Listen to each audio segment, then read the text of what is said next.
The movie begins with a man arriving at his house while the news of the 9/11 attacks plays on his television. He walks to a table and lays out multiple cell phones on it. He then walks to a room and starts to pray until a person covers his head with a bag and takes him away to a detention camp. 8 years after the intro, a line of soldiers passes by a block while the people inside the cells yell at them. The soldiers go to a room where they're given initial instructions and a tour before a superior officer named Ransdell asks for volunteers to hold down a detainee who's causing trouble. One of the new soldiers, Cole, volunteers. She's told to hold back the detainee's arm, which she tries until the detainee hits her with his elbow. She steps back and the others manage to overpower the detainee. They strap him down and take him outside the cell where he spits on Cole. She then kicks him as payback before the detainee is strapped to a wheelchair and locked back in his cell. Later on, the earlier event becomes the conversation topic on the bus. Ransdell tries to flirt with Cole, but she turns him down. She then has a video call with her mom that night. The next day, she's assigned to give out books to the detainees. She tries to ask one if he wanted a book, but the detainee begins to be aggressive toward her. Ransdell steps forward and tells him to calm down. The detainee says that he'll take a book, but Ransdell would have to give it to him. Ransdell then explains that prisoners just don't like women. Cole pushes the cart to cell 105. The prisoner rants about how he's been asking for the last Harry Potter book for 2 years already. She gets annoyed and tells him that all they have is what's on the cart and impatiently tells him to pick. He then asks for the Azkaban book and Cole asks if it was an Arab book. The prisoner laughs at her before clarifying that it was part of the Harry Potter series. She goes out for a run and looks at the bay before a new day and a new shift starts. This time, Cole is doing rounds to check up on the detainees. The prisoner in cell 105 tries to start a conversation with her, but Cole ignores him. He calls her Blondie and tries to ask for her real name, but she still doesn't answer. He then introduces himself as Ollie. He continues to try to talk to Cole, but she doesn't answer his questions, only telling him to shut up. She compares him to Hannibal Lecter and explains that he's a character in a movie who was very talkative. Ollie says that he's never heard of the movie, and Cole snaps that it's probably banned where he's from. Ollie, confused, asks if it was banned in Germany. Another prisoner says something in their native language while Ollie keeps on talking. The other prisoners then wrap their Qurans in white sheets. Ollie asks for some water and promises to stop talking. She opens the hole in his cell to give him a bottle when suddenly, Ollie throws a cup filled with human feces at her. Other soldiers come to her aid before eventually calling another unit to hold down Ollie. Later on, the soldiers are on a yacht to fish, where Ransdell continues to flirt with Cole. They have a party that night where Cole drinks too much and starts to become drunk. She goes to the bathroom and finds some adult magazines. Ransdell follows after her and she teases him with it. They then start to make out before Cole tells him to stop and pushes him back when he doesn't listen. Meanwhile, Ollie is being transferred to different cells every 2 hours as punishment. Cole then sees that Ollie's cell is being investigated. She picks up a cup and sees that it has a neat design drawn by Ollie. The other soldier takes it and places it in a bag as evidence.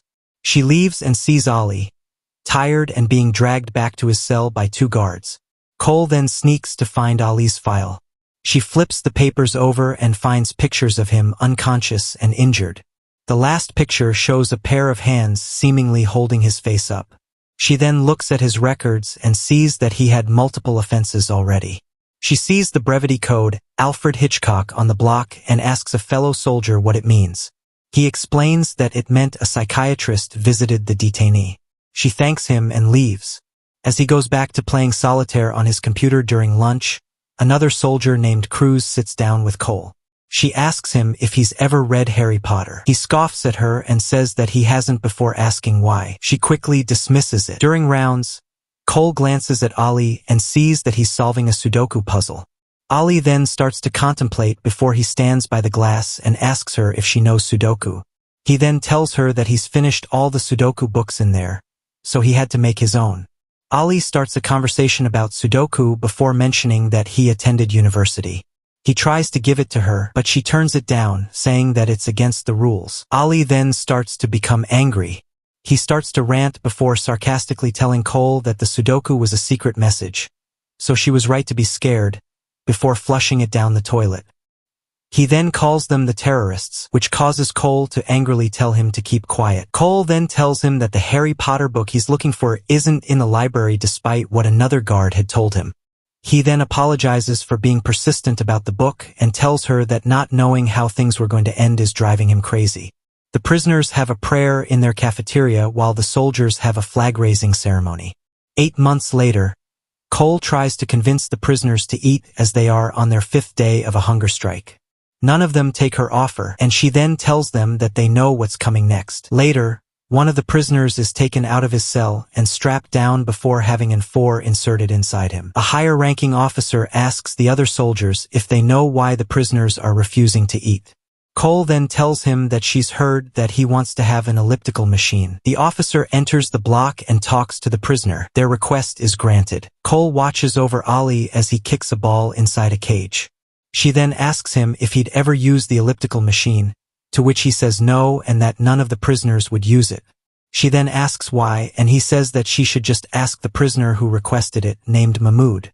He then tells her that he only got to 12 kicks that day and that another prisoner from another block got to 40 kicks, although he wouldn't know if that was true as only the guards get to see the other block. He does think that the other prisoner was lying. Cole tells him that if he gets to beat that 40 kicks record, then she'll vouch for him. He tries again but only gets to 8, and he jokingly tells her that it was 48. She then says that obedient detainees get to play soccer on a field with other detainees and that he could get to play with them if he just became more compliant. He says that he knows that, but he still won't because it would mean that he's validating their abuse. He calms down, saying that she probably thinks he's stupid, but Cole says he's not, joking that he's smart enough to be in university. The two of them laugh together before Mahmoud passes by them and angrily yells at Ollie. Cole is then called by Ransdell, and he asks her what they're talking about. She tells him that it's nothing. Ransdell tells her that if that's the case, then they shouldn't be talking at all. Ollie calls out to Cole and tells her that he was able to do 20 kicks, which makes her chuckle. Ransdell then tells her that he would need her help to watch over the showers as his other men are preoccupied. Ransdell then tells Ollie to strip down and take a shower. Ollie hesitates with Cole there, but Ransdell threatens to send an IRF to force him. Ollie follows, and Ransdell makes sure that Cole is watching, which is against their SOP and the Quran. That night, the other soldiers find Cole drinking. Cole then tries to sympathize with one of them who was supposed to watch the showers with Ransdell, as they were too busy cleaning up a detainee cell. The soldier is confused and tells her that the block was peaceful that day. Cole realizes that Ransdell lied to her. Cole files a report against Ransdell, and she is summoned into their superior's office. The higher-ranking officer sides with Ransdell and discredits her report because she was being too friendly with Ollie. She is then told that there will be a hearing about the case soon and is dismissed. She goes to the mess hall to eat, and she sits down with Cruz. Cruz asks her if the food was good before telling her that someone tried to hang themselves the other night.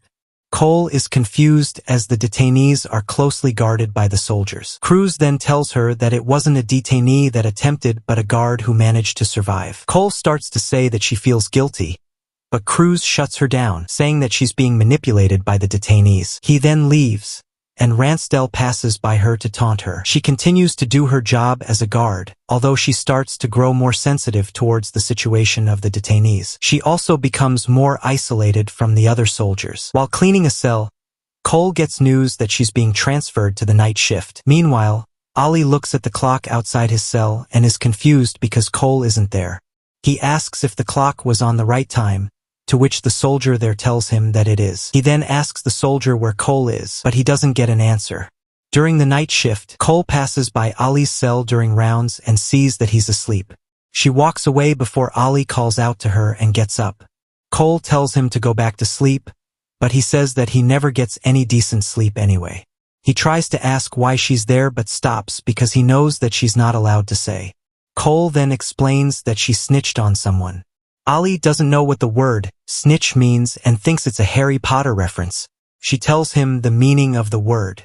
He then realizes that the person she snitched on was Ransdell, even though she wouldn't outright say it. Ollie asks her why she is there on the base in the first place. She turns the question on him, and he assures her that he was not with any terrorist group. They then start to talk about their hometowns, where Ollie tells her that he's from Germany while Cole simply says that she's from a small town, Another soldier enters the block and gives Cole a cup of coffee before saying that she wouldn't be on the night shift for too long. Ali asks her what date it is, and she tells him that it's July 14th. He then realizes that she would be leaving next month as the guards change every August. He asks her if she would try to get assigned to the camp again, to which she says no. Cole mentions that she's learned a lot from her time there, and that the new guards would eventually learn too. Ali then asks her what exactly it is that she's learned before reminding her that the two of them are enemies. He then gets his Quran and takes out a blade that was hidden between the pages. He kneels on the ground, and Cole sees him holding the knife. He immediately holds it to his throat and tells her that if she tries to radio the other guards, then he'll use the knife immediately.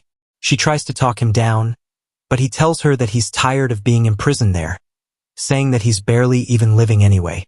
Cole tells him that her name is Amy and that she's from Moore Haven, Florida. She then asks Ali if there's a zoo in Bremen, which surprises him. Cole explains that she went to the zoo when she was a child because she wanted to see something outside of her town. She felt uncomfortable then to see the animal locked up in small cages. Ali scoffs and says that he knows that she's trying to say that the zookeepers didn't have a choice whether the animals are locked up or not, but she disagrees. She tells him that she thinks that the animals should have had the chance to be free. Cole circles around the block a few times before nervously checking on Ali again. She sees that he's still alive, still holding the blade to his throat, but this time he's crying. He then drops the knife and gives it to her. Cole then holds his hand as she too cries. She is then seen packing up her things from her room before leaving.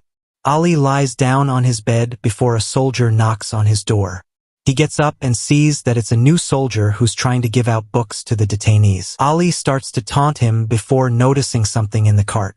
He tells the soldier to give it to him and realizes that it's the last Harry Potter book. He opens it to look at the cover page where there's a note from Cole.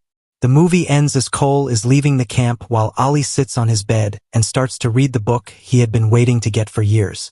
Thank you so much for watching. Please subscribe.